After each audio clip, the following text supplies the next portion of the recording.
diferentes manifestaciones de infección urinaria, porque tengamos que la infección urinaria es diferente, porque tenemos, a diferencia de los adultos también, tenemos varias dificultades, ¿cierto? No es igual un niño de menos de un mes, un niño de un lactante, de un escolar, un adolescente, son muy diferentes, ¿no? Y por eso el enfoque es distinto. Hay que saber interpretar los exámenes, cómo y cuándo solicitarlos, cómo interpretarlos, en quién se aplica uno y en quién se aplica otro. Y tenemos que plantear un plan. La próxima vez traten de llegar temprano para ir a la interrupción, porque aquí solo tenemos una puerta, ¿no? Cuando tenemos los cuartos, tenemos 4 puertas para entrar. Oye, ¿y qué tenemos que saber qué es la infección urinaria? Primero tenemos que saber que nuestro tracto urinario generalmente es estéril, no hay ningún tipo de germen, ¿no? A no ser que solamente sea la uretra, porque en la uretra sí hay cierta colonización de ciertas flora bacteriana propia de cada individuo. Entonces, ¿qué es una infección urinaria? Es el crecimiento de microorganismos en la vía urinaria, ¿no es cierto? Los patógenos colonizan, invaden y se multiplican dentro del epitelio. Se quiere generalmente por vía ascendente, tras colonización de gérmenes intestinales,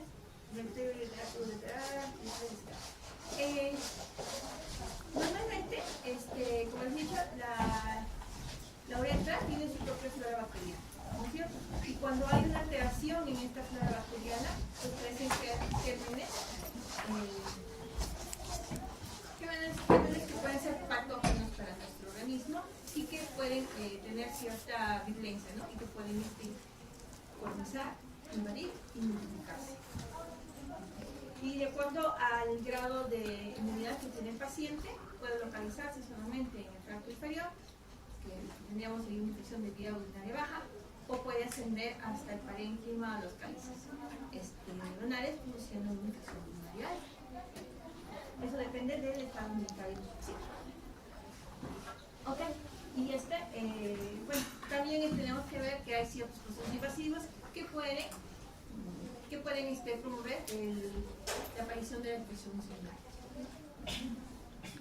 Ahora, esta ocurre definitivamente en algunos, en las estructuras dentro del tracto urinario, como la uretra, que se llama uretritis, vejigacistitis, la opinión de peritonitis, cálices y parénquima renal no tienen.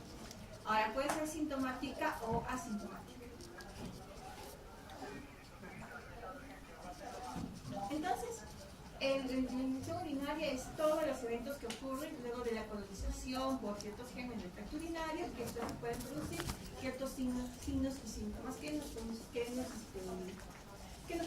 que hay una enfermedad del tracto urinario, ¿no es cierto?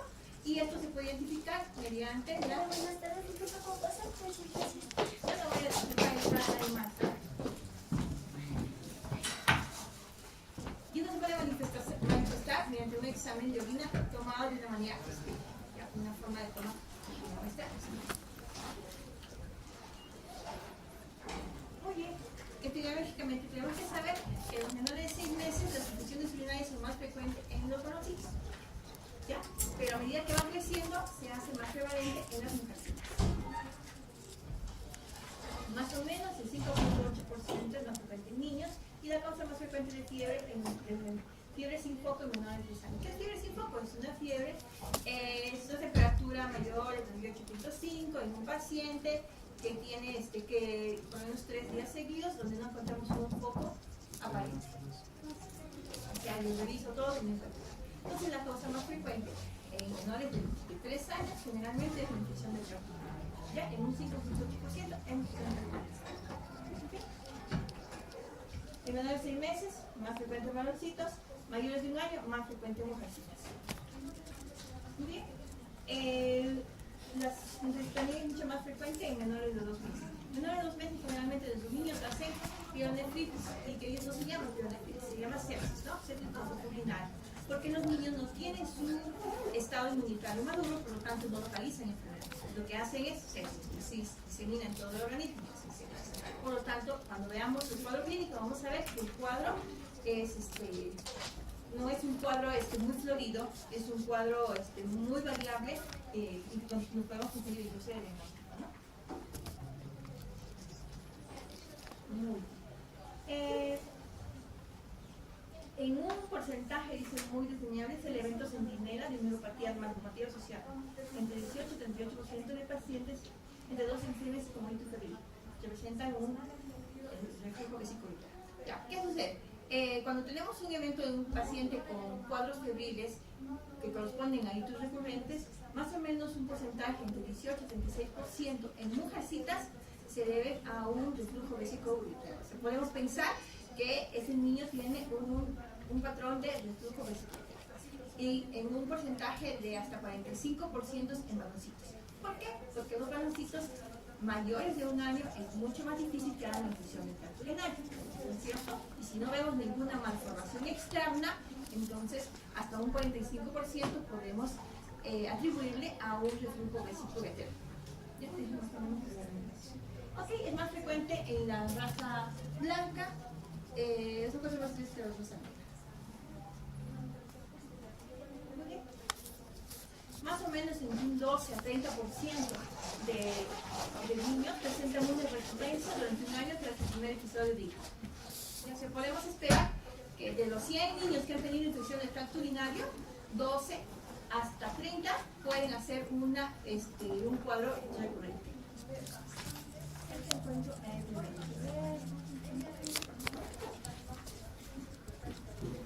Muy bien.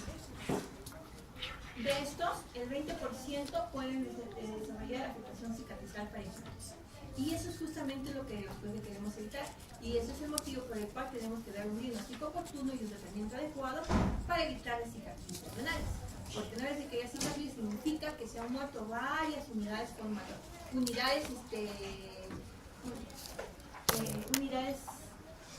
del glomérulo, que es el glomérulo. Se han muerto muchos glomérulos y por lo tanto ya no va a haber función de esa parte, ¿no es cierto? Unidades funcionales del glomérulo. Por lo tanto, tenemos que evitar las cicatrices renales. ¿Qué es diferente en un adulto? En un adulto no es así, es infección urinaria tantas veces quedan y no dejan tantas cicatrices como en un paciente pediatra. ¿Y por qué más? Porque el niño todavía se está formando. Porque el niño recién está terminando de formar sus rinocitos, de formar sus glomérulos, no nacemos con el glomérulo completo, ¿no? O totalmente desarrollados. Entonces, por eso es importante el tratamiento adecuado y evitar las consecuencias. Muy bien, ¿cómo clasificamos? De acuerdo al lugar, y tu baja, vejiga, uretra, y pielonefritis, parénquima, cálices, urinas. De acuerdo al episodio, en la primera infección, recurrencia, recaída. De acuerdo a los síntomas, bacteriuria sintomática y los síntomas. Y complicaciones, la ITU no complicada, que es la más frecuente, y la ITU complicada o la ITU atípica. Tenemos que definir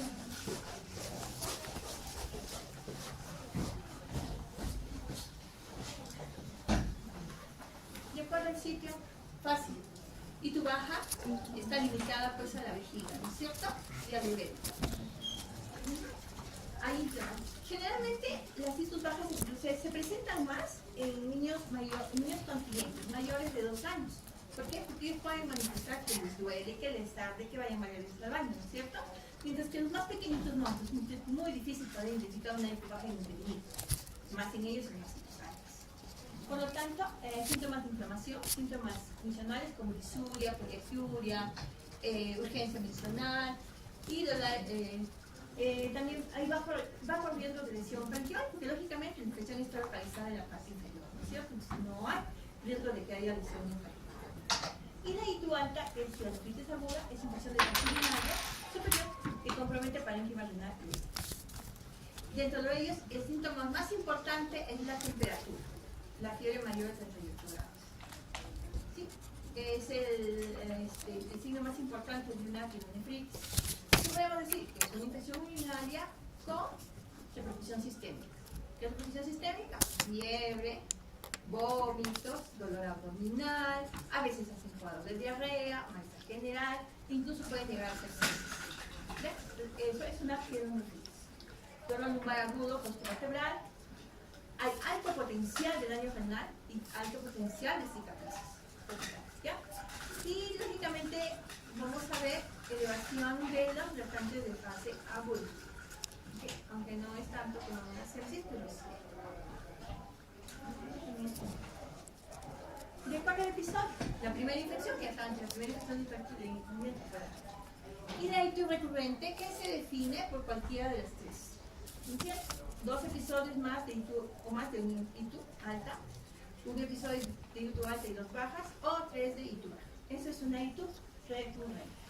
Bien, la recaída se asocia a aislamiento del mismo patógeno a pesar del manejo antibiótico adecuado, que puede ser el mismo o puede ser otro, es persistente o puede ser no resuelto. ¿Ok? Y una reinfección es el aislamiento de un germen diferente. Por ejemplo, teníamos un E. coli y bueno, el siguiente fue un Proteus, ¿no? Aunque es de acuerdo a los síntomas, pues una infección urinaria asintomática y una bacteriuria asintomática. La asintomática generalmente es un aislamiento del conteo de bacterias cualitativamente significativo en un urocultivo en orina, recolectada adecuadamente, pero no hay síntomas clínicos, con sedimento urinario normal. Eso generalmente lo podemos identificar cuando hacemos tamizajes. Digamos, el papá tiene una...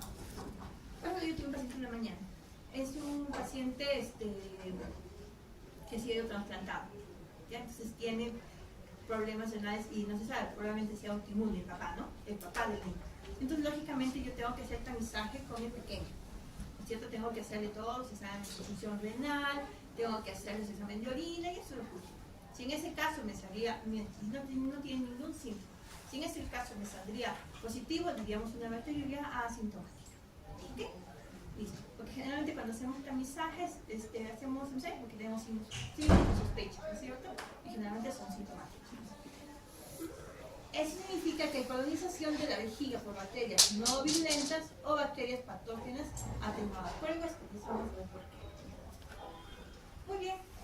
¿Y qué es una bacteriuria significativa? O sea, ¿cuándo decimos que sí es una bacteriuria? Hay bacterias en orina. Es el recuento de unidades formadores de colonia. ¿Ustedes han llevado microbiología? Yo me acuerdo, yo he llevado biología, tenía mi agar sangre ahí y tenía pues que sembrar, ¿no es cierto? Y luego de cierto les contábamos, ¿no es cierto? Igual.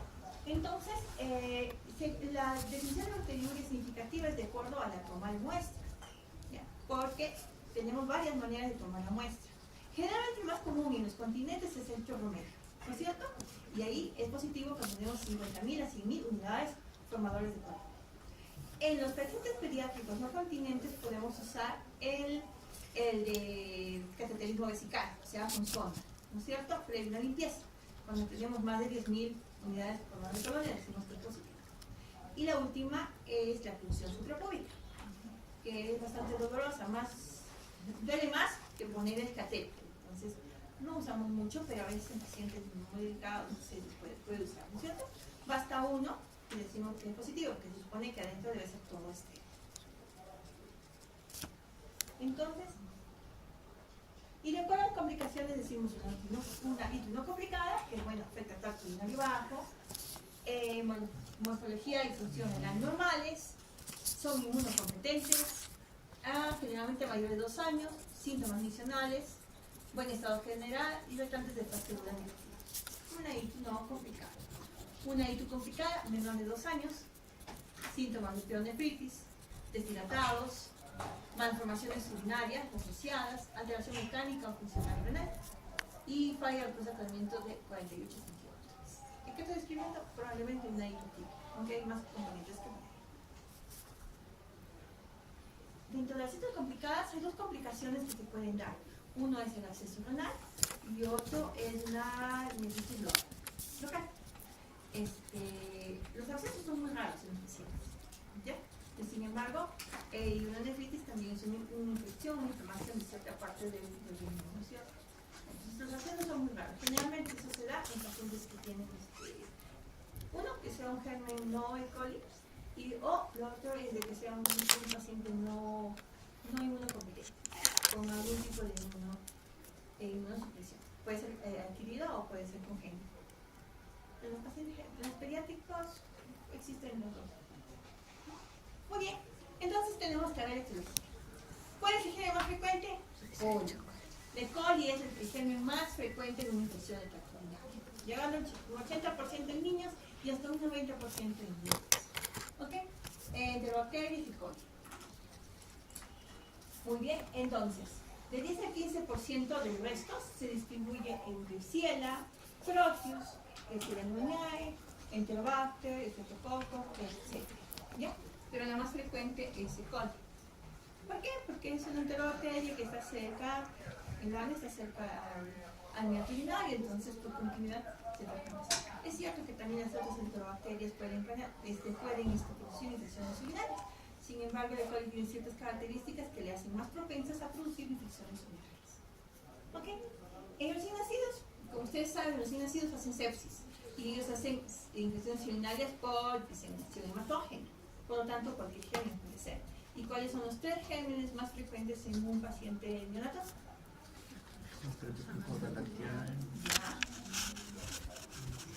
Listeria. Muy bien. En mujeres adolescentes, estafilococcus saprofiticus. Es lo más frecuente, porque a veces, por fricción. En adolescentes sexualmente activas es frecuente la idea de estafilococcus pyogenes. ¿Ya? Por el mismo hecho. ¿Cómo le llamaba?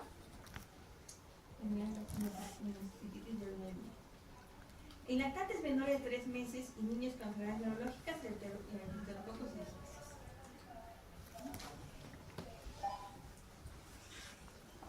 Muy bien. Entonces, el E. coli tiene unas características un poquito especiales que pueden, por supuesto, que producen mayor infección urinaria. Presenta actividad de adherencia y flagelos. Tiene 2 tipos posibles, ¿no? Tipo 1 y tipo 2. El tipo 1 generalmente está asociado más a bacterias asintomáticas. ¿Ya? ¿Por qué? Porque estas se acuerdan que más frecuente. Y la de tipo 2 o el tipo P son las que producen mayor virulencia y mayor daño. ¿Ok? Son resistentes al pH, inhiben la peristalsis ureteral, fibrosis tipo 1, infección baja, fibrosis tipo B, fibrosis aguda. Pero como digo, tipo 1 está asociada a bacteriología sintomática. Y la fibrosis tipo P o 2 están asociadas a pielonefritis y a cicatrices renales. Existe, más o menos se ha visto que se codifican como 11 genes, 11 tipos de 11 genes que están clasificados para producir el PIR tipo 2 o tipo P. ¿Ya? Aparte de eso, generalmente la vía de infección, como he dicho, es ascendente, ¿no? Ascendente proveniente de la zona de la flora intestinal o de la zona genital. Por eso que cuando vemos un paciente, yo les he dicho a mis alumnos de práctica, cuando examinamos a un paciente, el examen tiene que ser completo. Cuando examinamos la infección de vía urinaria, no solamente vamos a ver introducción lumbar, puntos laterales, tenemos que ver la zona anal, la zona perianal. ¿Por qué? Porque como son pequeñitos, muchas veces no nos damos cuenta que de repente no tienen ano, de repente lo que tienen es una fístula. Y la fístula puede estar muy cerca a la vejiguita, a la vaginita y viceversa, ¿no? Entonces es una fístula, es un agujerito no continente, entonces muy fácilmente que la heces salga y se vaya. Por eso que el examen tiene que ser completo. Y van a ver cuántas sorpresas se van a dar. No solamente en estreñimiento, de todo tipo de patologías, incluso neurológicas. El examen tiene que ser completo, porque van a encontrar muchas cosas muy interesantes en neurologías. Muy bien.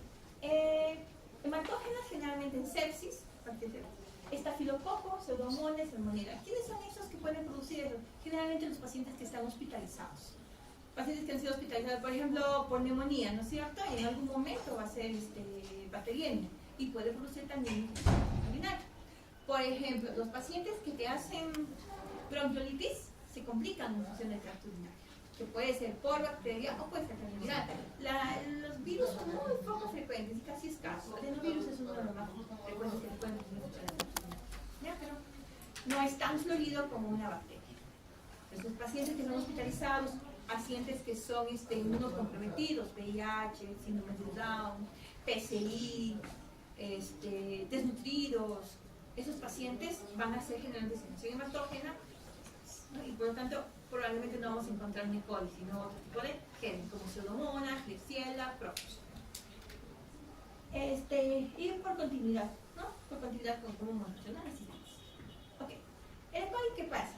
Produce daño renal por adherencia y producción de toxinas, obstrucción capilar y respuesta inflamatoria. Resulta, los factores de violencia bacterianos dependen también de la inmunidad del huésped, ¿no? Influyen en la severidad de la infección. Resulta que nosotros tenemos dos receptores en la mucosa del epitelio urogenital, ¿no es cierto? Que se llaman TOL, ¿no es cierto? Receptores TOL, TRL. Estos de aquí son 11 que se han clasificado, de los cuales el 2, el 3, el 4 y el 11 son los más importantes. Entonces, generalmente está asociado a infecciones de pielonefritis, cicatrices renales, pero la que nos produce mayor lesión es la 4, la TRL 4. ¿Por qué? Porque esta produce lesión, movilización de citoquinas y fenómenos inflamatorios, produciendo mayor daño renal. Entonces, ¿qué tenemos? Tenemos que las infecciones urinarias, como la pielonefritis y el daño sistémico, se debe más a la reacción exagerada de la inmunidad, más que el daño directo por la bacteria, por el E. coli. Pero eso también se debe pues, a que nuestra bacteria pues, tiene su pili 2 tipo 2. Esta va y actúa a nivel de tiene receptores en las células urogenital, son glucoproteínas, que se unen en un, ¿no? Y también en los receptores TOL4. Y estos producen, pues, desencadenan una serie de fenómenos inflamatorios, produciendo mayor daño y mayor cicatrices renales. Está asociado a la presencia de cicatrices renales. ¿Okay? Que son generalmente los más pequeños. También existe la interleucina 8, que tiene que ver con la movilización de la actividad, ¿no es cierto? La movilización de los neutrófilos, de las capilares a los túbulos, ¿no es cierto? A los túbulos renales. Y estas producen. En cambio, cuando no hay movilización de interleucina 8, entonces tenemos que nuestra pielonefritis va a ser mucho más severa. Cuando no hay movilización de interleucina 8. Cuando hay mayor reacción inflamatoria, mayor daño también. El otro, también tenemos fenómenos que nos ayudan a lo que es eliminar la infección urinaria o prevenir la infección urinaria, lo cual es la micción, ¿no es cierto? La orina. Generalmente nosotros eliminamos las bacterias por barriga. Por eso vamos a ver que niños que tienen problemas para la micción, como por ejemplo los niños con PCI, ¿no es cierto? Que muchos de ellos hacen vejiga neurogénica. O sea, no funciona los esfínteres y hacen obstrucción, entonces ahí tienen mucho más tiempo la orina y se contamina y no hay el barrido y la bacteria está. En pacientes que tienen reflujo vesicular, elimina la orina, queda cierto residuo vesical, se llena, asciende y produce infecciones urinarias con frecuencia. ¿En quiénes más? En aquellos pacientes que tienen lesiones neurológicas también, ¿no? También pueden producir, no solamente PCI, ¿no? Hay niños que tienen mielitis anversa, parálisis de otro tipo de enfermedades, etc. ¿Quiénes más? Los que tienen constipación, estreñimiento. ¿Por qué? Por el fenómeno mecánico. Pues.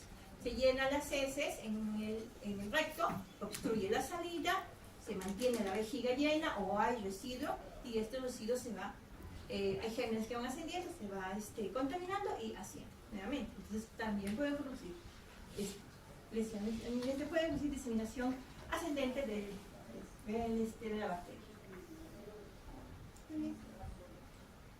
Entonces, en conclusión, si tenemos un paciente que donde la pielonefritis no necesariamente es el daño directo de la bacteria lo que produce el daño, sino nuestra reacción inmunológica. ¿Ya? Debido al TLR4, activado por el I2 de la. Muy bien. ¿Y cuáles son los factores de riesgo? En pediatría todo tiene que ver con factores de riesgo, antecedentes y todo eso, porque generalmente son niños que recién primero recién nacido y recién está terminando su formación. Entonces pesa bastante los antecedentes, ¿no? Prenatales, antecedentes familiares, etcétera, etcétera. Muy bien. Entonces ya sabemos que el sexo es muy frecuente en los niños pequeñitos, los varoncitos es más frecuente en infecciones urinarias que las mujercitas. En los recién nacidos de 4 a 1. En los preescolares de 1 a 15, más frecuente en mujercitas, ¿no? Y en los escolares de 1 a 30. Por eso, cuando tenemos una infección de tracto urinario en un varoncito, tenemos que buscar malformaciones externas primero, ¿ya? ¿Cómo cuáles? Malformaciones primero. Puede ser hipospadias, epispadias, ureter un poco dorsal o ventral, etcétera, o si no, doble salida de ureter, etcétera, ¿no? También, y lo otro, fimosis, pues, ¿no? Fimosis que generalmente es fisiológica, pero con el transcurso de los años o del tiempo tiene que ir descendiendo. El medio ambiente, mala higiene. No está ciertamente muy asociado a las infecciones urinarias en sí, pero sí en las mujercitas por el hecho de que el arrastre, ¿no? Al momento de la limpieza después de defecar, ¿no? Que lo hacen de la parte de atrás hacia adelante, los arrastran el género y puede contaminar eso. El uso de pañal. No tiene una relación con el tipo de pañal, ni con la frecuencia, sino con el tiempo con el que están con el pañal sucio paciente, ¿no? Generalmente más en mujercitas que en varones. Infectación por el shuro, dicen que sí, pero no está muy probado, no tiene mucha evidencia. Pero dicen que por el mismo hecho de que, bueno, los shuros en la noche sale del ano y migra por toda la parte perineal y, bueno, puede ir arrastrando algunos gérmenes, ¿no? Por eso se podría decir que los shuros también pueden producir infección, que es un factor de riesgo, básicamente, ¿no? Pero entendamos que si el paciente es inmunodeprimido, cualquier factor de riesgo le va a producir infección de cáncer. Expresión previa a antibióticos. Ahí vamos con lo que es la bacteriuria sintomática. La bacteriuria sintomática generalmente está asociado al pili tipo 1. Esa bacteria tiene expresado en su capsita, en la parte externa, el pili tipo 1. Esto va y llega y se localiza también en el TLR2, en el TLR4. El TLR11 no se sabe muy bien cuál es la asociación o lo que puede producir después, pero sí sabemos que produce pielonefritis también. Ahora, entonces, ¿qué pasa? Que está un poquito la estimulación o el efecto que produce en el TLR4 de tal manera que no desencadena todo ese fenómeno inmunológico. Por eso que las bacterias sintomáticas generalmente son asintomáticas, no producen mayor daño ni mayor gestión inmunológica, por ejemplo, no hay pielonefritis, no hay lesiones. Son con bacterias con baja virulencia, ¿no? Ahora, es cierto, se han hecho varios estudios sobre el tratamiento de este tipo de pacientes y se ha visto que cuando nosotros damos tratamiento a niños que tienen bacteriuria sintomática, lo que hacemos es barremos ese tipo de germen no virulento y promovemos el crecimiento de bacterias sí virulentas. ¿Ya? O sea, ya no un E. coli que expresa pili 1, sino un E. coli que puede expresar pili tipo 2, que es mucho más virulenta y que produce mucho más patógeno. Por lo tanto, el hecho de usar antibióticos puede producir infecciones del tracto urinario porque barremos nuestra flora. No solamente por infección urinaria damos antibióticos, damos por gripe. Todos los que tienen gripe les dan amoxicilina. Y yo no entiendo por qué, pero la gripe es por rinovirus, ¿no? Generalmente. Y entonces, ¿por qué le damos antibióticos? Y encima les dan amoxicilina con ácido blanco. ¿No es cierto? Y yo no entiendo por qué les dan amoxicilina con ácido blanco. Porque si vemos que ya tienen faringitis, ya pueden hacer su faringe toda inflamada. Genial. Pero entonces tenemos amoxicilina sola. ¿Por qué amoxicilina con ácido blanco? Porque tenemos que entender y estudiar que ciertas bacterias tienen cierto mecanismo de resistencia. Entonces, no serviría de dar nada a un estreptococo que no hace penicilinasa, pues no es cierto. ¿Para qué le voy a dar un inhibidor de la penicilinasa si esa bacteria no produce penicilinasa? Entonces, tenemos que aprender qué gérmenes tenemos, cuál es su mecanismo de resistencia para saber qué medicamentos buscar. ¿Y por qué les digo amoxicilina con ácido clorhidrato? Porque esa es la primera línea de tratamiento para una infección de tracto urinario. Pero como le damos para faringitis, para infección de piel, para el gripe, entonces ya no, pues son muy resistentes ya. Los coles resistentes a amoxicilina con ácido clorhidrato, hace unos años era un medicamento muy eficiente, ¿no? Incluso en neumonías y ancianos manejábamos muy bien ese medicamento, ahora ya no, porque manejamos muy mal los medicamentos. ¿Y eso por qué? Porque no hemos leído, no hemos revisado y nos da miedo, pues si acaso le damos de todo. Portadores de catéteres urinarios, lógicamente, aquellos que tienen talla vesical o aquellos que tienen catéteres, ¿no? Generalmente los que tienen vejiga neurogénica usan tallos vesicales. ¿Qué son tallos vesicales? Es un agujerito en la vejiga con su sondita ahí para poder evacuar. ¿Quiénes son los que usan? Vejiga neurogénica tienen los que han tenido miedo meningocele, no controla, o aquellos que tienen PCI o lesiones tipo meningitis, encefalitis, que se han quedado con secuelas, también usan eso. Muy bien. Y estilo de vida, ya les he dicho, constipación. ¿No es cierto? La constipación puede producir infecciones intestinales. Obesidad también, porque cuanto más obesos somos, la inmunidad va bajando. Por ingesta de líquidos, claro. Si no tomo agua, no micciono, y por lo tanto no hay arrastre de orina en las bacterias. Por lo tanto, si no tomo líquido, me va a la infección urinaria. Por eso lo primero que tenemos que hacer cuando vamos a realizar un paciente es hidratarlo. Bioral o endovenoso, pero hay que hidratarlo. No exagerando, pues no, tratando sus valores hidratos. Muy bien. Síndrome de eliminación disfuncional, lo que les decía, ¿no? Vejigas neurogénicas.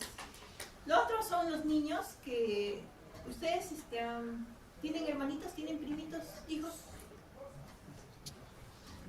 Hermanitos mix, sobrinitos. Ya, ustedes han visto a los niños cuando tienen 2 o 3 años, bien. Cuando van al jardín tienen 4 años, ¿no? Y les gusta ir a jugar.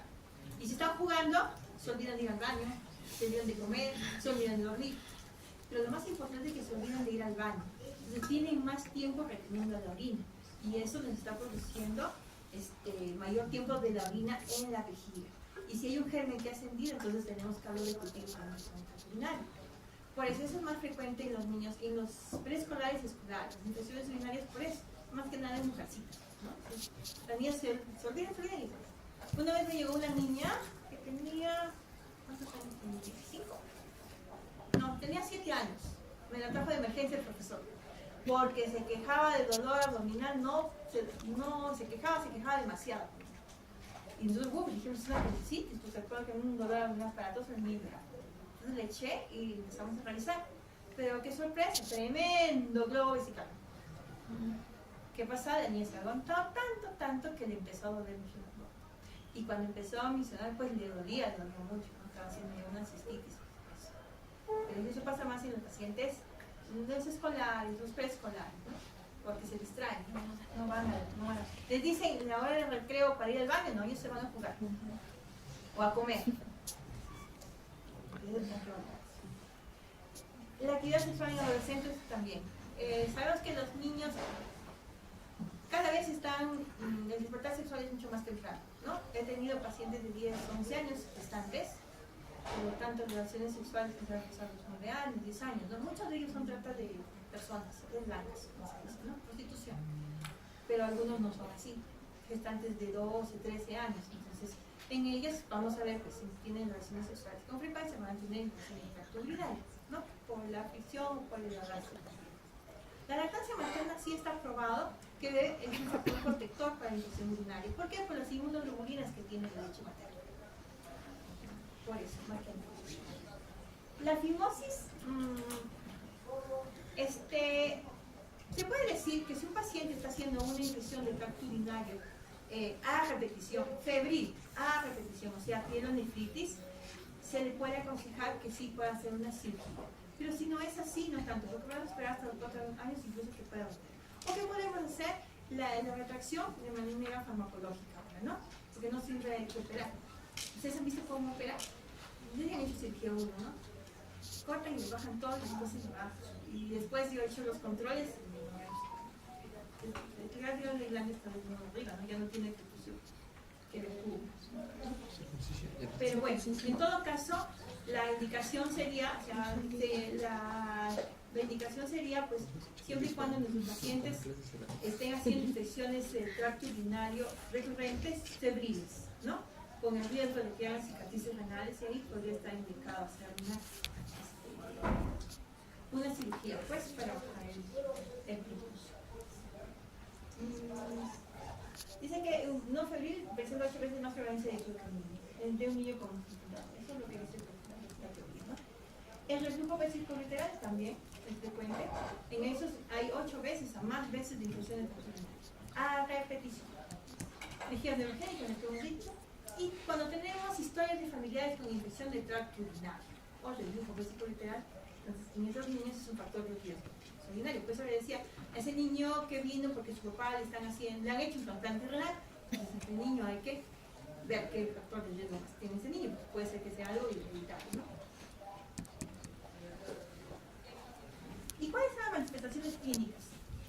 Pueden ser muy heterogéneas y pueden ser dependientes de la edad. Cuanto más pequeñito sea, más inespecífica es el cuadro clínico. Por lo cual tenemos que tener un alto índice de sospecha y establecer un diagnóstico de tratamiento temprano. ¿Qué significa? Por ejemplo, en un recién nacido y lactante menor de 3 meses, lo más frecuente es que vamos a encontrar una sepsis. ¿Qué significa? Una piolitis. Vamos a empezar con fiebre. Fiebre, 3 o 4 días con fiebre sin poco frío. ¿Qué más? Vómitos, inapetencia, pérdida de apetito, irritabilidad, letargia. Puede haber ictericia cuando es un poquito más severo, la sepsis va acompañado de daño hepático, ¿no es cierto? Palidez, incluso convulsiones. ¿Bien? Y lo menos frecuente es que haya dolor abdominal, hematuria, orina fecal. Eso es lo menos frecuente que vamos a encontrar en este cliente. ¿Okay?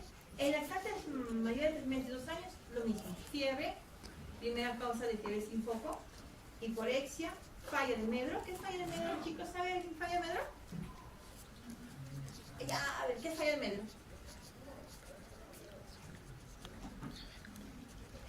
¿Alguien sabe qué es falla de medro?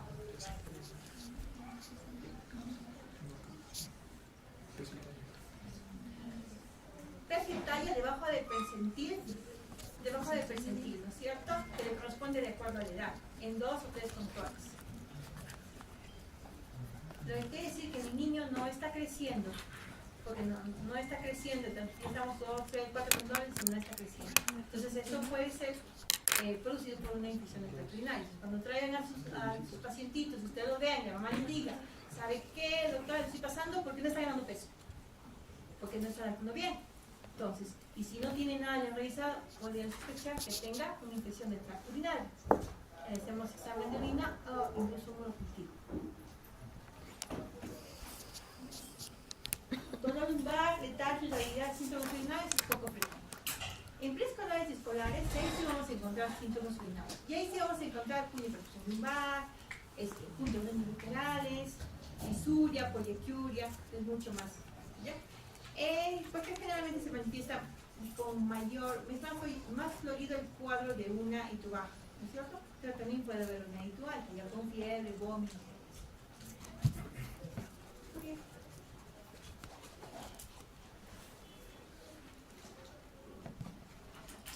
Aquí tenemos más cuadrito. Esto es de la guía de ITU de San Borja, del mío, que es lo mismo. En los menores de 3 meses, generalmente asociado más a cuadro séptico, por eso que todos los menores de 3 meses, cuando tenemos sospecha de infección urinaria, lo hospitalizamos. El tratamiento es doble y porque esos niños pueden realmente sepsis. Y en cambio, de 3 a 2 años, los observamos y buscamos el toque, ¿no? Sospechamos siempre también una piolitis. Y los mayores generalmente es una infección de tracto urinario, pero no podemos eliminar también la piolitis. Entonces, ¿qué tenemos que hacer? Para hacer un diagnóstico tenemos que hacer una buena historia clínica, un buen examen físico y hacer nuestros exámenes de laboratorio adecuados y plantear nuestro diagnóstico y manejo. ¿Ya? De todas maneras, siempre tenemos que hacer un diagnóstico de descarte y plantear las posibles complicaciones que pueden presentar nuestro paciente. Entonces, en historia clínica, ¿qué tenemos que ver? Antecedente materno de reflujo vesicolateral, infecciones urinarias en el embarazo, o RPM. Porque si el niño es muy pequeñito, si el niño es RPM, probablemente va a ser sepsis, también con pulmonar. También tenemos que ver si es que durante el embarazo la mamá tenía alguna ecografía así donde decía que había algún tipo de malformación renal. Porque a veces nos llaman, cuando nos llaman a sala, nos dicen, no, paciente en la ecografía tenía hidronefrosis. Y bueno, si a veces nace, entonces tenemos que estar observando al paciente, a ver si tiene un problema renal, si va a hacer infecciones y ¿okay? Cirugías previas que requieren colocación de zona vesical. Por ejemplo, ya no creo que le pongan mucho, pero cuando hacen apendicitis, apendicectomía, a veces les ponen sondas vesicales. Pero a veces les hacen miccionamento, pero puede ser que a veces les puedan poner en ciertos tipos de cirugías. En el ciclo de detección, número de episodios, sintomología y complicaciones. Hay que ver si es una ITU baja, ITU alta, qué síntomas tenía y qué tipo de complicaciones qué síntomas tiene y tipo de complicaciones. El inicio para control de esfínteres también, porque es importante, porque ahí estamos viendo desarrollo psicomotor. No es lo mismo que un niño te avise al año y medio, 2 años, a que te avise a los 5 años. ¿No es cierto? No es lo mismo que un niño camine hasta el año y medio o que te camine a los 3 años. Significa que si está pasando eso, hay retraso del desarrollo psicomotor, hay daño neurológico. Y si hay daño neurológico, yo puedo pensar que puede tener incontinencia urinaria, incontinencia fecal o que puede tener vejiga neurogénica. Por eso es importante en la anamnesis averiguar todo ese tipo de antecedentes. ¿Ya? Si ha habido asfixia al nacer, si ha convulsionado, todo ese tipo de cosas, porque todo eso afecta luego en todo el desarrollo de su organismo. Muy bien. La ingesta de líquidos, ¿cuántos niños toman agua? A los niños, hay niños que toman un montón de agua, están en el baño todo el rato. Hay niños que no tienen ni una gota de agua. Tendrán que ver cuánto de agua. Vamos a ver cuántas, vamos a ver si eso es recurrente o no, cuántas citus bajas han tenido, si han tenido, no, pielonefritis, etc. ¿no? También tenemos que averiguar si han usado antibióticos, si han sido recién nacidos, han tenido sepsis. Sepsis usamos ¿qué? Antigenta, ¿no es cierto? Y la agenta es nefrotóxica. El hábito de aseo en las niñas, también eso, cómo van al baño, cómo lo hacen. Todo eso es importante, ¿no? Hábitos nutricionales, cómo van al baño, ¿no? Se distraen, van al colegio, no van al baño, todo eso es importante, ¿no? Y el uso de fármacos nefrotóxicos. Furosemida, uniglucosa, vancomicina, AINES. ¿Ustedes sabían que los AINES pueden producir fallo renal? Por supuesto, que es nefrígenes. Ajá. Sí te producen. Cuando trabajé en el seguro, me mandaban, es el médico general, trabajaba en el salud. Entonces venían los señores, que ellos generalmente son crónicos, pues, ¿no? Y te venían a hacer te venían referencia, porque para diálisis. Y generalmente esos pacientes tenían historias de lumbalgias, de artralgia, de osteoporosis, tratamiento, diclofenac intramuscular, 5, 6, 7, 8 días, naproxeno diario, AINES, ¿no? Están muy bien. Y luego el abordaje de el examen físico completo. Ya les he dicho. Empezamos con funciones vitales. Pulso, ¿cómo estás? Respiración, temperatura, tensión arterial. Es importante a todo paciente pediátrico, más que nada si estamos pensando en problemas cardiológicos o problemas renal, tomarle la presión arterial. ¿Okay?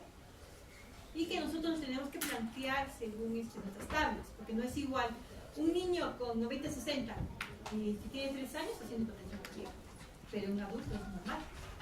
Por eso tenemos nosotros nuestras tablas, de acuerdo a los grupos de edad.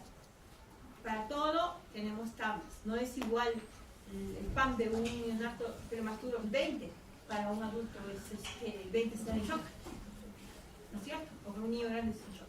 Tenemos el primer día, segundo día, tercer día es muy diferente. El pulso, lógicamente, si el paciente está deshidratado, ¿qué vamos a tener? Taquicardia. Y si está haciendo fiebre, ¿qué vamos a tener? Taquicardia. Entonces es importante el pulso. En los pacientes menores de 3 meses, una taquicardia que todavía no está haciendo fiebre es un signo de sepsis, hay que tener cuidado. ¿Ya? Especialmente cuando ustedes vayan evolucionando sus pacientes, cuando se hagan internado, van a evolucionar a sus pacientes, ¿no? Y a veces vienen lactantitos de un mesito, un mes y medio, y están haciendo taquicardia. Y no está hidratado. ¿Por qué será? De repente está chocando, de repente está pasando. Entonces tenemos que vigilar su inmunidad. Lo primero. Luego, tenemos que revisar sus tarjetas. ¿Por qué tu tarjeta? ¿Por qué yo voy a ver falla médica? ¿Cómo está su peso y talla para la edad? Controles cómo está hoy. Si mi niño no está creciendo en los últimos 3 meses, podemos pensar que tiene un infección. Una de las causas. Muy bien. Hacemos el examen físico, general primero, piel, todo eso, y luego localizamos. ¿Okay? En los bebés tenemos que ver abdomen. ¿Por qué?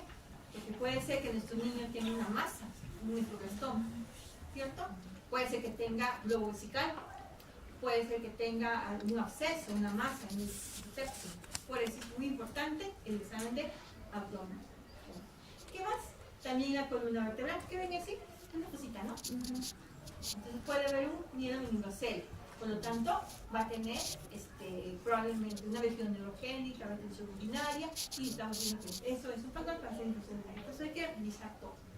Revisar si tiene anito, de repente no lo tiene, y como tenía fístula grande, entonces no se dieron cuenta. Porque muchos de estos niños no nacen en hospitales, nacen en centros de salud, nacen en su casa, y no les hacen adecuados, hay que hacerlo. Hay que hacerlo, por favor. Hemos tenido nosotros ahora último en esta práctica un niño que ha venido al hospital a los 6 años por insuficiencia cardíaca, con hipotensión pulmonar severa, pero 6 años, nunca le han dicho que soplaba y siempre está en su postita de salud. El médico ha dicho que es normal. ¿No, chicos? Que es normal que se quite. Entonces, ¿por qué? Porque no revisan, porque no ven. Hay que revisarlo bien y ver lo que es normal y lo que no es normal. Y si no lo es, derívenlo. Si es que no se puede manejar en su zona, derívenlo. Mejor el exceso que por defecto. ¿Sí? En todo, y en todo. Esta semana tengo tan mala suerte que tengo un puro paciente ya de diagnósticos tardíos. Y da mucha pena. Bien, luego la fimosis, pues, ¿no? Lo que vemos, la fimosis fisiológica en el primer año, hasta los 4 años se puede retraer.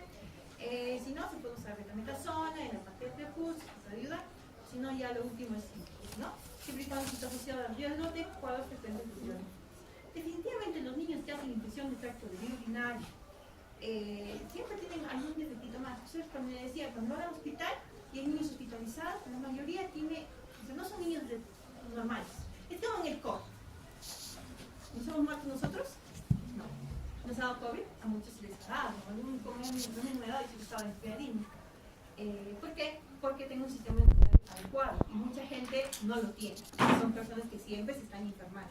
La gente que está en el hospital, los niños que están hospitalizados, algo más tienen, algún defecto más tienen y hay que buscarlos. Además tienen, ¿por qué se están enfermando? Porque hacen mitos recurrente, porque hacen pielonefritis, porque hacen AOV.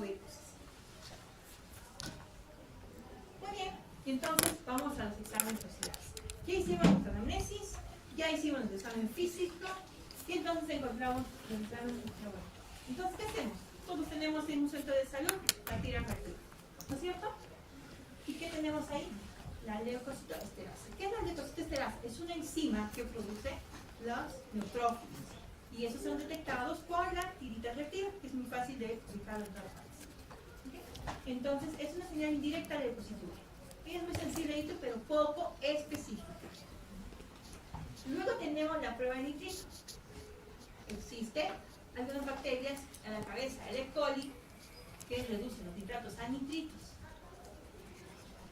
Y eso sí es muy, muy específico. Es poco sensible porque muy pocas veces podemos traer el tracto urinario. ¿Por qué? Porque para tener nitritos positivos tiene que tener por lo menos 2 horas la orina antes de poder tener la orina en reposo ahí para poder nosotros tener un nitrito positivo. ¿Qué significa eso? Generalmente hay que tomar la primera orina de la mañana. Que toda la noche ha dormido, la viejita está llena de orina, entonces la primera orina vamos a introducir un nitrito positivo. Eso generalmente, ¿no? Otros hay que considerar muy inespecíficos el pH alcalino, que cuando hay pH alcalino sugiere protos. La presencia de proteinuria y hemoglobinuria. A veces hay orina, pero es muy poco. Entonces, ¿qué tenemos aquí? Estereasa o leucocitos y nitritos positivos.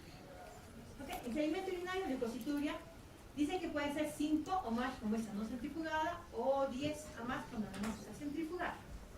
Escogen su orina, 5 mililitros, lo ponen en la centrífuga y de ahí ven esa orina. puede estar ausente en muestras no procesadas a tiempo. 30 minutos tenemos que procesar una muestra de orina. Después de eso todo se muere. Es igual que en las heces. Los depósitos se mueren y ya no encontramos. ¿Ya? Porque no vienen las señoras con su bebito y su orina.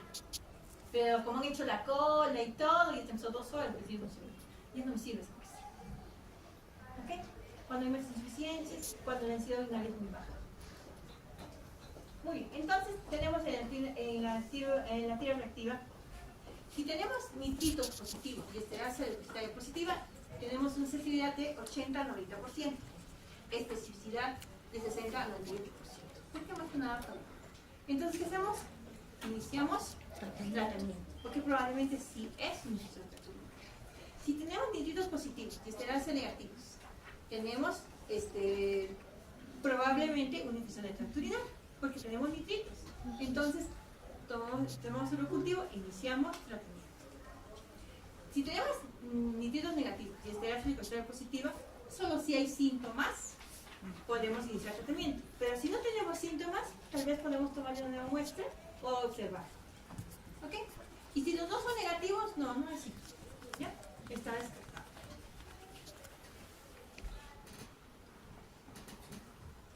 Lo mismo. Lo mismo. ¿Y cuándo tenemos estelas leucocitarias falsos positivos? En enfermedad de Kawasaki, por ejemplo, en apendicitis también por inflamación local, en una gastroenteritis también por inflamación local, litiasis renal, y cuando hay fiebre también, ¿no? Porque hay quimiotaxis, se muere. ¿Okay? ¿Y cuándo tenemos falsos negativos? Cuando hemos demorado mucho en tomar la muestra, ¿ya? Cuando la densidad es muy baja también. Cuando hay neutropenia, cuando la densidad es muy baja, significa que la orina está muy diluida. Nitritos. ¿Cuándo tenemos falsos negativos? Cuando tenemos la orina menos de 4 horas en la vejiga. Significa que no ha habido tiempo para que la bacteria pueda producir nitritos. Es falsos negativos. Y bueno, lo demás. Y esto es lo mismo. Lo ideal es que cada vez que iniciamos un tratamiento de infección de vía urinaria en un paciente de unos 2 años, tomemos siempre cultivos. Debería ser así en todo tipo de infección urinaria. Solamente que como ustedes van a estar en atención primaria, bien difícil que hagan cultivos en sus centros, ¿no? En el hospital Carmen Arajú se hacen cultivos. Nunca sale positivo, siempre va justo.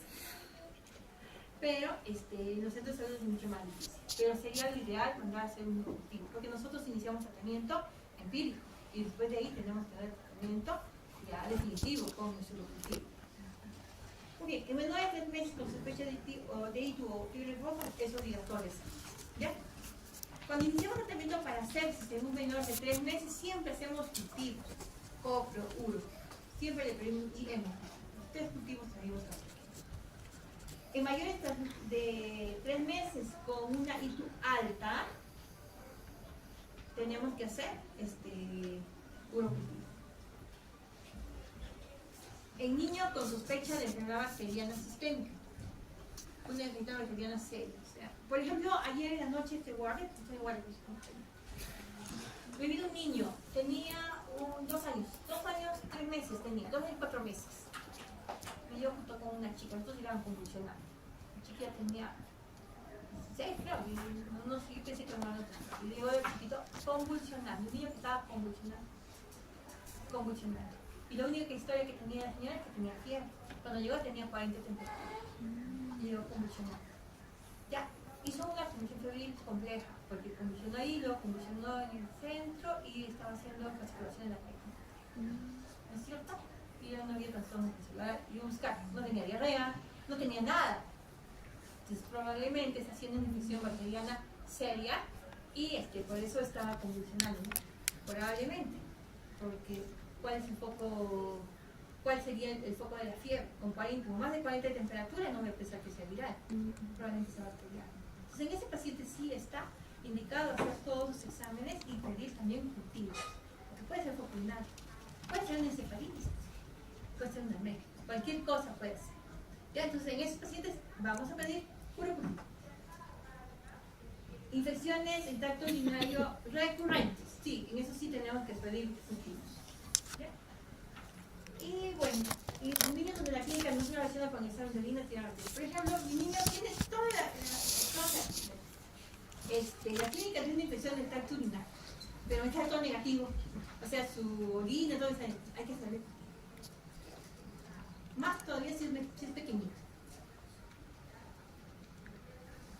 Y como les he dicho, el urocultivo positivo constituye el estándar de oro, el igual estándar para una infección del tracto urinario.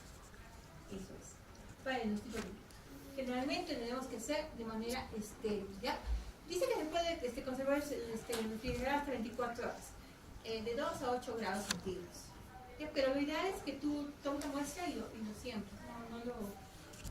no lo refrigeres, ¿no? Pero tal vez para el traslado, ¿no? De repente están haciendo un serum, no sé, están haciendo un serum boca quiatari.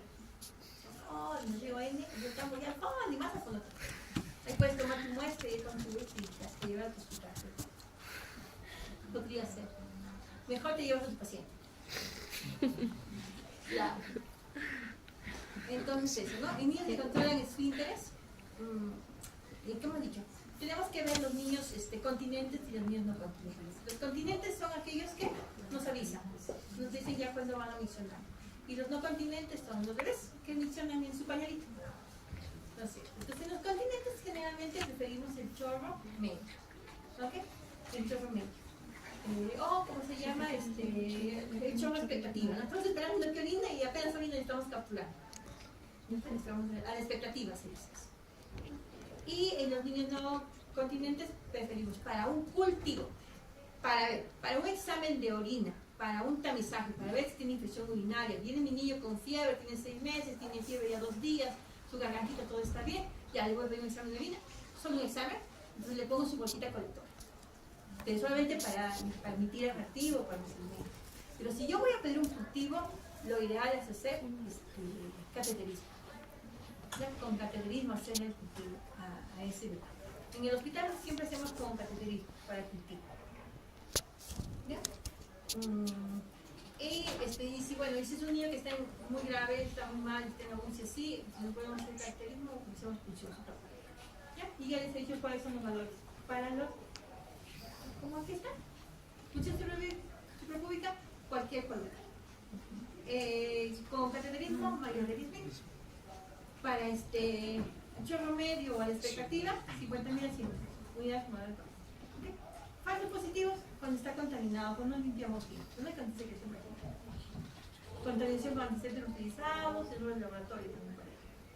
Falsos negativos cuando tenemos tratamiento previo. Por eso hay urocultivos con valor de antibióticos. También se hacen urocultivos con valor de antibióticos. Además de antisépticos, cuando hay obstrucción uretral completa, ¿qué vas a hacer si está obstruido, la orina está acá arriba y sacas la orina del otro lado nada más? Tampoco falso negativo. Lesión localizada no comunicante, o sea, está aislada la orina en esta parte que está infectada y por aquí está todo normal, tampoco te va a hacer nada, ¿no? Y cuando está muy diluida, densidad urinaria muy diluida, o sea, muy baja. Y bueno, microorganismos inusuales que requieren otros medios de cultivo. De repente salió negativo, tiene toda la clínica y de repente no se une coli, por eso no crece. Puede ser otro. Puede ser pseudomonas, puede ser. Muy bien. Como les decía, bolsa adhesiva, categoría musical, explosión. Otros exámenes de laboratorio. Sí se pueden hacer otros exámenes de laboratorio, pero generalmente pacientes que vamos a hospitalizar y pacientes que estamos viendo que tienen una pielonefritis aguda o que podemos sospechar que incluso puede tener una complicación, ¿no? ¿Y qué podemos hacer? Hemocultivos en los bebitos sí tenemos que hacer, hemocopro y urocultivos en los pequeños para ver si tiene una bacteria y una sepsis. ¿Ok? Hemograma también, y el hemograma sí lo vamos a leer de acuerdo a la tablita por edades, que no es lo mismo un recién nacido, ¿cuántos tiene? Hasta 30.000 tiene un recién nacido. Eso no se olvida, ustedes han llevado a pediatría hasta 30.000. Un niñito de 5 años puede ser hasta 15.000, puede ser normal. Pero mayor de eso ya es, porque un adulto tiene 10.000, ¿no es cierto? Y un niño de 3 años 12.000 se está contando, ¿no? Digo, eso puede ser normal.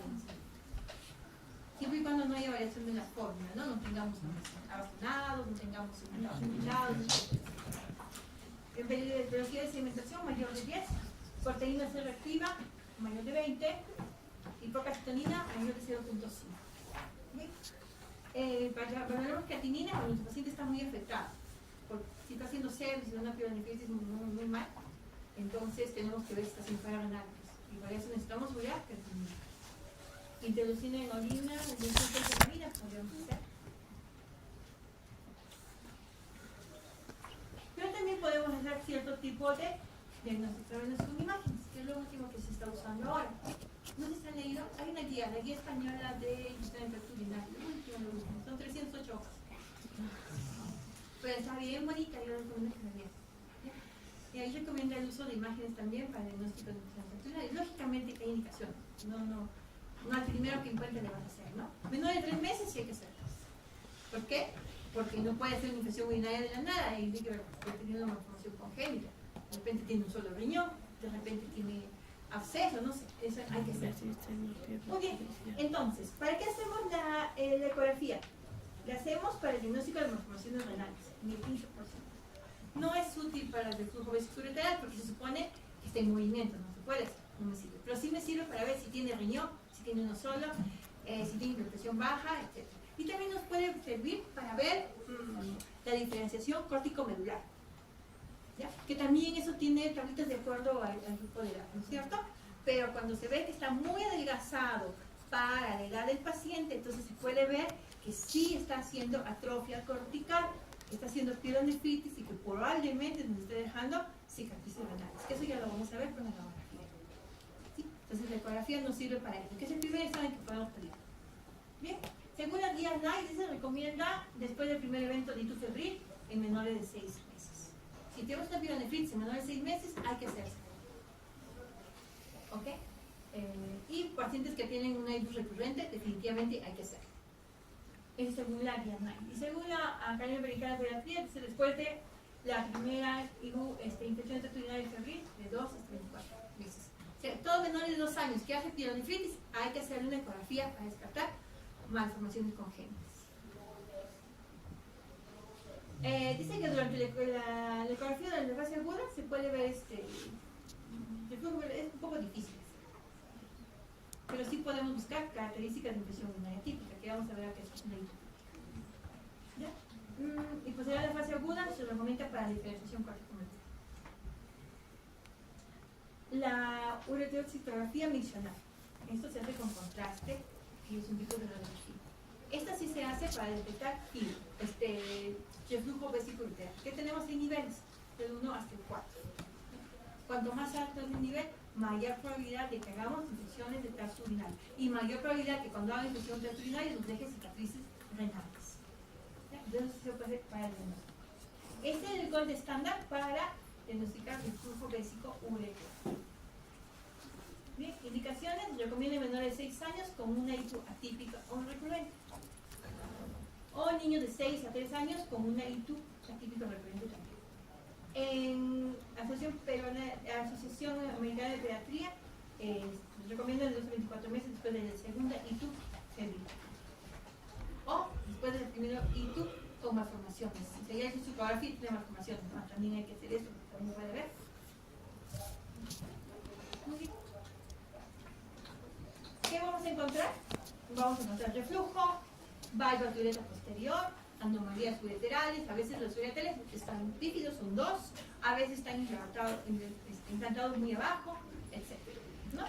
Y anomalías vesicales, puede ver un uretrocele, o puede ver que tenga muy pequeñito, o sea muy grande, ¿no?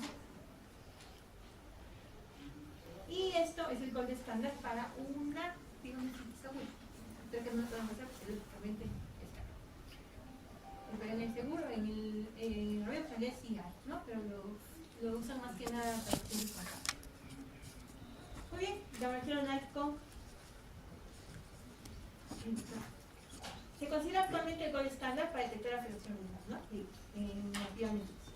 ¿Qué pasa? Cuando nuestro paciente está, cuando hay daño renal, lo que vamos a ver es que no capta mucho la sustancia de contraste y por lo tanto vamos a ver imágenes como las que vemos. Aquí está bien y aquí está mal, ¿no es cierto? No. Entonces aquí hay daño renal, aquí debe haber cicatrices renales. ¿A quiénes se tiene que hacer? Niños menos de 4 o 6 meses después de una infección de tracto urinario recurrente. ¿Para qué? Para ver el daño renal. Cuando tenemos una pielonefritis aguda, vamos a ver que se capta muy pobremente la sustancia de contacto. Por eso vemos que no hay buena perfusión de la corteza renal y por lo tanto lo vamos a ver así todo pálido. Por lo que significa que varias nefronas del riñoncito no están funcionando adecuadamente.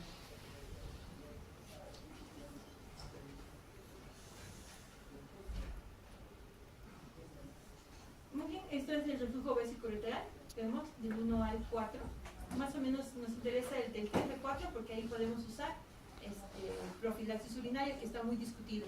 Porque como hemos dicho, si damos el tratamiento antibiótico no indicado a un paciente, podemos producir resistencia bacteriana o proliferación de gérmenes patógenos. Por eso solamente se da los que tienen 3 o 4, los que ya tienen mucho riesgo de ser cicatrices renales.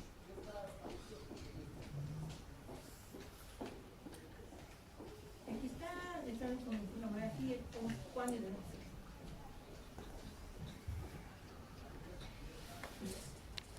Entonces, creo que no está en la misma para hitoatípica. ¿Qué es una hitoatípica, chicos?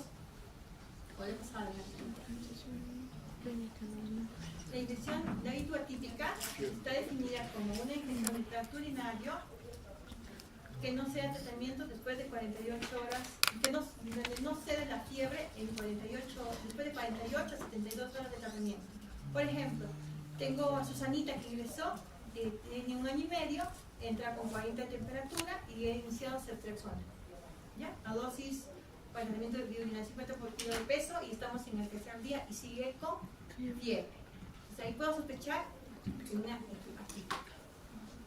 Entonces, en ese paciente que tiene hitoatípica yo tengo que descartar varias cosas.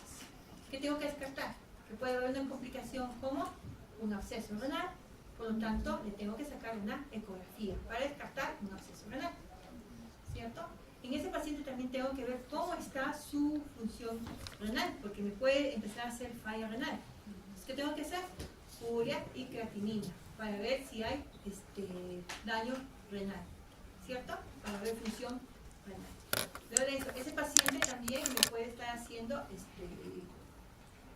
alteración hemodinámica, ¿no es cierto? Por lo tanto, tengo que ver todo su perfil de sepsis, porque el paciente puede estar haciendo sepsis. Es una ITU complicada, ¿no?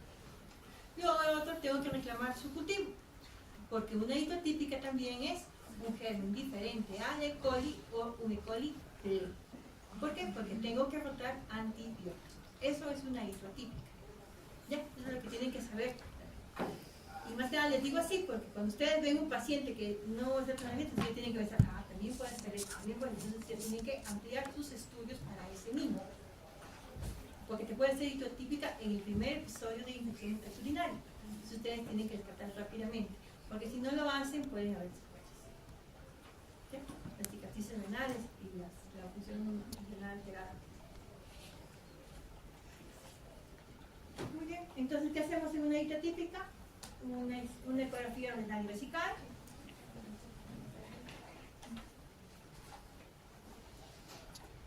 Puede ser una uretroscopía miccional, podríamos hacer. Estamos pensando que está haciendo una ecografía, tomografía, etc. A veces podemos llegar a estar haciendo tomografía porque sigue siendo fiebre y no sale nada. Podemos pensar que está haciendo un acceso, puede ser red y una ecografía no te va a ver en una experiencia. Muy bien. Entonces, ¿qué hacemos? Tenemos una hitoatípica. O sea, una infección urinaria alta. Primero una hitoatípica se desciende a una pielonefritis. Infección urinaria alta. ¿Qué hacemos? En cuanto a imágenes, ¿no? Tenemos que hacer una ecografía de vías primeras. ¿Normal? Si está normal y tiene una hitoatípica alta, un diagnóstico incierto, puedes hacer una tomografía. Si está agudo, normal. Y si está normal, hay que hacer una citografía miccional. Si tienes una ITU baja, no tienes mayor estudio, solamente hace tratamiento. Si la ecografía salió anormal y tienes una clínica de una ITU alta, haces lo mismo, ¿no? Sospechas, das tratamiento y si sigue, no hay mejora, una tomografía para ver si hay secuelas, lesiones, cicatrices o alguna cosa. Y si es anormal, buscas otro tipo de patologías, ¿no? Como dije, puede haber pelvis dilatada, pielonefritis, litiasis, tuberculosis también puede haber, de todo puede haber en una. pero esa es la secuencia de cómo debemos manejar nuestro diagnóstico por imagen. Muy bien, y el tratamiento que tenemos que instalar. Primero tenemos que eliminar el germen, ¿no es cierto? Y la prevención de las complicaciones. Una de ellas son las piocetas. El alivio de los síntomas, definitivamente, la fiebre, la disuria, etc. Y la prevención de recurrencias y complicaciones, como cuáles: hipertensión arterial y cicatrices renales. Bien. Y lo primero que tenemos que saber es que el inicio temprano del tratamiento disminuye la incidencia de sufrir cicatrices renales. Por eso es importante dar el diagnóstico, el tratamiento adecuado en un menor de 2 años. Muy importante, porque estos niños tienen mayor probabilidad de hacer cicatrices renales. Y las cicatrices renales significa que ya no funciona esa parte de su riñoncito y que si sigue haciendo más cicatrices renales se va a quedar sin riñón y vamos a tener falla renal crónica y de repente vamos a entrar a diálisis, etcétera, etcétera. Por eso tenemos que hacer el tratamiento rápido y tempranamente en todos los niños menores de 2 años. ¿Ya? Definitivamente los más grandecitos también, ¿no? Pero la probabilidad de que tengan cicatrices es menor respecto a los niños más pequeños. El tracto urinario está libre de gérmenes excepto el uretra. Por lo tanto, es importante no usar los antibióticos porque altera el equilibrio. Ustedes, no sé, lo más que ustedes no van mucho al paciente. Por ejemplo, cuando tenemos pacientes que tienen fracturas expuestas, ¿no es cierto? Les dan ceftriaxona, clindamicina en el tratamiento a veces, ¿no? O les dan otro tipo de antibióticos. Pero si barremos toda su flora, no nos damos cuenta que esos niños o esos pacientes después van a ser infecciones urinaria. ¿Por qué? Por colonización por otros gérmenes. Entonces, por eso hay que tener mucho cuidado a los pacientes hospitalizados y manejo de antibióticos. La hospitalización aumenta la posibilidad de desarrollar patógenos resistentes. Como les he dicho, puede haber cualquier tipo de patógeno multivalente. Muy bien. En caso de ITU alta, el tasa de tratamiento por más de 48 horas aumenta un 47% la formación de cicatrices renales. Entonces, todo paciente que te venga a tu consultorio con fiebre y estás pensando en una piedra, manda de emergencia para que le hagan el diagnóstico de manejo rápido. Porque si lo vas a hacer por consultorio, va a salir en 2 días, 3 días, 4 días, 5 días, y tu paciente ya está bien. ¿Okay? Y el caso de la selección de antibióticos terapia empírica se basa en el patrón local de susceptibilidad, ¿no? De los antibióticos según la zona. Evitando aquellos que tienen resistencia. Por eso es que es importante que todo pequeñito de 9 años cuando inicie tratamiento mande el grupitivo, porque así sabes qué patrón más o menos tiene de resistencia en tu localidad. Generalmente acá salen colos y que son sensibles, muy poca ceftriaxona, más amicacina, menos glucosa, pero en otros lugares necesitan. Ahora últimamente están haciendo mucha resistencia al ivermectin con metotrexato. Sí, ya no, están haciendo más resistencia a esto. ¿Por qué? Para gripe, para todo usan. Parece paracetamol. Para la fiebre sangrante. Ya está perdiendo sensibilidad para hacer este tratamiento de manejo, porque la primera línea era azúcar. Amoxicilina con encefalográfica también es la primera línea porque tenemos una cistitis. Sin embargo, ahora está perdiendo cada vez más. Nitrofurantoína todavía conserva su sensibilidad por la sensibilidad para poder manejar esto. ¿Por qué? Porque la nitrofurantoína es bien fea, produce náuseas, el estómago. Por eso es que no toman así más. Por eso todavía sigue vigente la nitrofurantoína. Sin embargo, eso no se puede usar en una intubeta porque no concentra bien a nivel de sangre ni a nivel de pelvis ni parénquima. Lo usamos para intubar. Medidas generales. Dicen que el organismo suplementario estaban, entre comillas, usando los tubos de arándanos, que se podían dar 5 minutos. Generalmente yo he visto que esto usaba, nosotros no usamos, ¿sabes? Pero lo usan en esos pacientes que tienen malformaciones de los órganos genitourinarios, ahí usan, porque son hitos a repetición. Usaban bastante, no sé si les diría bien, pero algunos estudios van en pro y algunos van en contra, ¿no? Pero hay algunos que salen. La limpieza de percurso y retracción, o sea, la corrección de la fimosis sería bueno, de manera médica sería mejor, no recibir. Lo otro, los niños tienen que ir al baño cuando tienen que ir al baño, tanto para defecar como para mencionar. Señales que tienen que tener un acto mencional. ¿Ya? se comen y tienen que ir a funcionar. No pueden estar jugando todo el día sin ir al baño. Hidratación. Tenemos que aprender a dar a los niños agua, o cuando están hospitalizados hay que hidratar a nuestros pacientes. A veces los vemos ahí en hospitalización y vemos que siguen deshidratados, pobrecitos. Entonces hay que hidratar a los pacientes. Si toleran vía oral, pues vía oral, ¿no? Y si no toleran, pues hay que ser venoso con mucho cuidado, ¿no? Con su pálida de Segar o con su aumento de cuadros fibrosos de hidratación que tenga. Pero hay que hidratar a los pacientes. Cistitis. Entonces, el tratamiento empírico es inicial con antibiótico de primera línea. Entonces, en primera línea está la nitrofurantoína, de 5 a 7 cada 6 horas. Esa es lo malo, la frecuencia que tenemos que dar la nitrofurantoína y que es bastante gastroliciva, pero es muy buen antibiótico. Dimetropin y sulmetaxazol también está indicado de 6 a 12, pero no nos olvidemos que está aumentando la resistencia a este antibiótico. Cefalexina de primera o segunda generación. Usamos cefalexina o cefaclor para una infección urinaria baja. También podemos usar amoxicilina con ácido clavulámico. También nos va bien con infección de tracto urinario. Pero esos de 40 a 50 miligramos de la fosfomicina es lo que estamos usando ahora con mayor frecuencia. Sin embargo, no lo tenemos mucho en Huancayo, pero la fosfomicina va muy bien en infección de tracto urinario. 80 a 100 por kilo de peso. La cefaloxina también es buena, pero es bien fea, igual que la metafloramida. Lo malo es que a los niños es bien fácil, ¿no? El adulto le das y cómo se lo va a tomar. Pero a los niños hay que ver con el sabor, a ver la frecuencia, cómo lo va a tomar. Es un poquito difícil marcar. Así vamos a decidir. Sulfatimetropin, sulfamethoxazol está contraindicado en prematuros y recién nacidos porque produce ictericia, ¿ya? Por competición. No le debemos. Ok, y la antifarandoína no le voy a dar tampoco menores de 3 meses. Ya porque produce la antifarandoína, no le puede dar. Entonces, cistitis, dimetropin, amoxicilina, fluorbélica, y nitrofurantoína, que es lo que debemos hacer, porque la mayoría de los cultivos que se ven son muy sensibles a nitrofurantoína. Pero en cistitis, no se olvide, no podemos dar una piel de nitrofurantoína. Además, no existe nitrofurantoína, ¿no?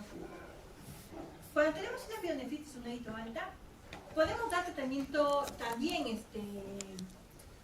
ambulatorio, siempre y cuando el paciente tolere la vía oral y el familiar sea bastante competente para darle tratamiento, ¿no? Y no tenga signos de complicación. Si tenemos una pielonefritis, nada más, pero que no tiene signos, no está deshidratado, la fiebre es muy alta, y tolera la vía oral, no mucho vómito, podemos usar de tercera agencia, como cefixima, podemos usar eso, o podemos usar aminoglucósidos vía intramuscular, ¿no? Como micacina o gentamicina, que todavía son bastante sensibles. Ciprofloxacina también podríamos usar, sin embargo, también su sensibilidad está disminuyendo. La resistencia bacteriana al pacipro también, porque también lo usamos para cualquier cosa, no logramos la bacteria. El tratamiento intravenoso está indicado en aquellos pacientes menores de 3 meses, siempre, ¿ya? A menores de 3 meses no le puedo dar tratamiento vía oral para su casa, ambulatorio nunca. Generalmente se hospitaliza por cualquier patología, neumonía, bronquiolitis. Se tiene que manejo hospitalario, porque son pequeñitos, porque no tienen buen sistema inmunitario y se pueden complicar, pueden hacer sepsis, pueden ser abscesos, entonces no puedes darle tratamiento ambulatorio. Entonces, si son menores de 3 meses, tratamiento doble, como una sepsis, ampigenta, ampiamica. Podemos manejar bien. O también podemos usar cefalexina de tercera generación para pacientes hospitalizados, ceftriaxona. Es tiempo dependiente, por lo tanto hay que darle cada 12 horas. Dosis para hitos, 50 miligramos de peso hasta 80. Muy bien, aquí tenemos que hospitalizar sí o sí. Y aquí tenemos que dar antibiótico varicela. Menores de 3 meses, como les dije, mal estado general séptico, el niño que les dije yo que estaba convulsionando, que yo no sé por qué, puede ser una infección urinaria, puede ser una encefalitis, una meningitis. Inmunosupresión y niños con VIH, que tenemos cada vez más frecuentes, niños con deficiencia de inmunoglobulina G, Andy George, cualquier tipo de inmunosupresión. ¿Ya? ¿quiénes son los primeros? También los desnutridos, los síndromes de Down, algunos otros síndromes. También los niños con PCI, ¿no? Es un poco difícil manejarlos. Vómitos y deshidratación. Definitivamente, yo no voy a dar de alta con jarabito a un niño que está vomitando. Tengo que hospitalizar. Aquellos que están deshidratados tampoco, porque tengo que hidratarlo y hospitalizar. Los que tienen reflujo vesicoureteral y son de alto grado, ya tienen historia de eso, también hospitalizados.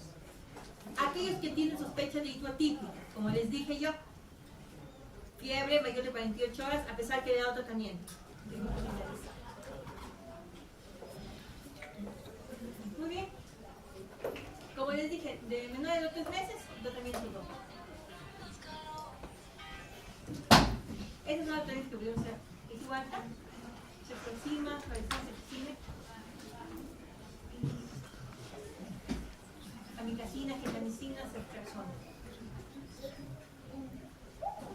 Muy bien, ¿cuánto tiempo le va el tratamiento? En ITU alta de 7 a 10 días, pero una ITU alta no complicada. ¿Ya? Para prevenir la enfermedad. En ITU baja puede ser de 3 a 5 días nada más, no hay problema. Y si tiene curso severo y comorbilidad, hasta 14 días. ¿Tienes PCI, por ejemplo, o su parafimosis, o su alguna alteración química, ¿no? ¿Cómo evalúo la respuesta al tratamiento? Cuando ya no tiene fiebre a las 48 horas. Significa que está yendo bien, que no tiene complicaciones. Y que está tolerando la vida, no le está vomitando. Muy bien. Profilaxis, ya les he dicho. No está indicado, solamente aquellos que tienen el RBU de severo, generalmente 3 o 4, a ellos sí se les puede dar. Se puede dar con tratamiento de la cuarta parte de la dosis indicada, con sulfa o nitrofurantoína. Pero así es 2, 3, 4 meses, hasta 6 meses puedes dar profilaxis. Hitotípica, aquí está. Es una ITU de mala evolución clínica. Significa que está yendo mal. Si tu niño tiene 1 año y 3 meses, tiene infección urinaria, ya tiene 3 días de tratamiento y sigue haciendo fiebre, definitivamente no vas a pensar que hay neumonía, ¿no? Lo que tienes que pensar es que esa ITU se está complicando. Algo más tiene ese niño. Entonces, falta de respuesta al tratamiento en 48 horas. Por la fiebre. Masa abdominal o vesical. Busquemos eso. Aumento de creatinina. Busquemos función renal. Le hago su examen y vemos que tiene 1 o 2, 1, 1.5. Para un pediátrico eso es alto. Infección por germen no coli, no hay coli. Puede ser un ble, prox, klebsiella, pseudomonas, cualquiera. Resistente a tratamientos previos, antecedentes de neurólogo. Sepsis.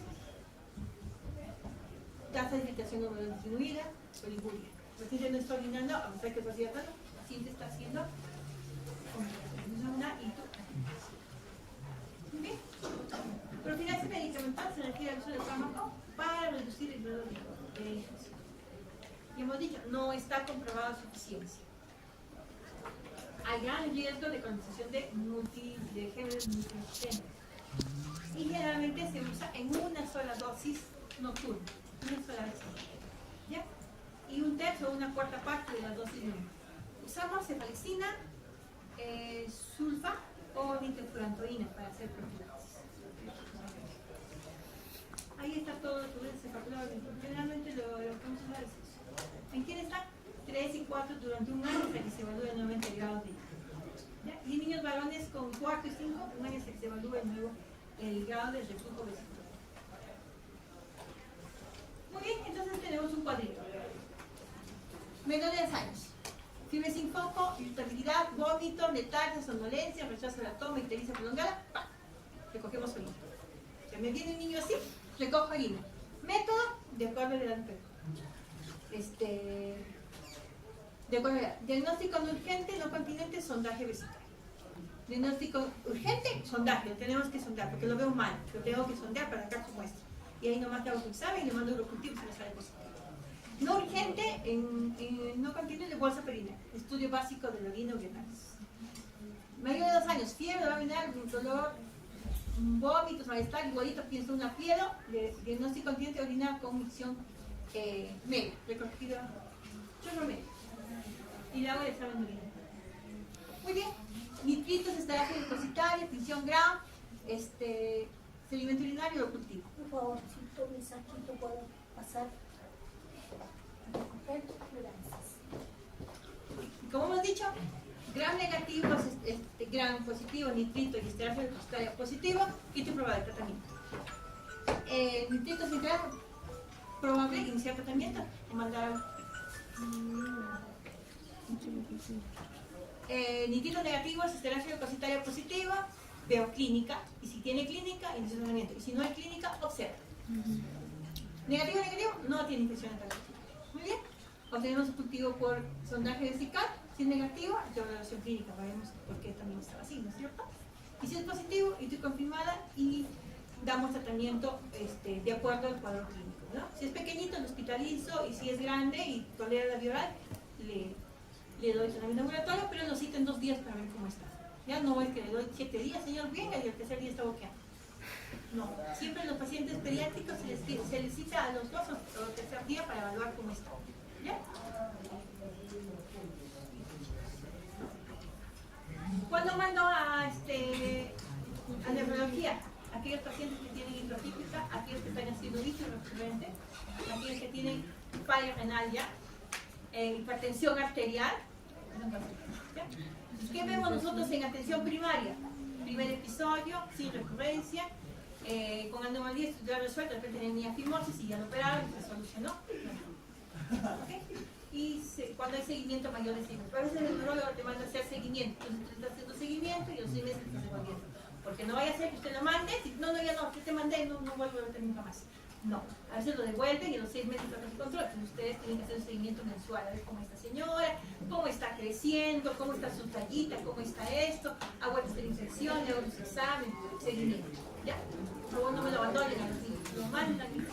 Bueno, yo te mandé el neurólogo, voy a ir neurólogo. Ya nunca más. Chicos, ¿listo esto? Esas son las guías que hemos usado, son las guías que deben manejar ustedes, ¿ya? De San Borja y las guías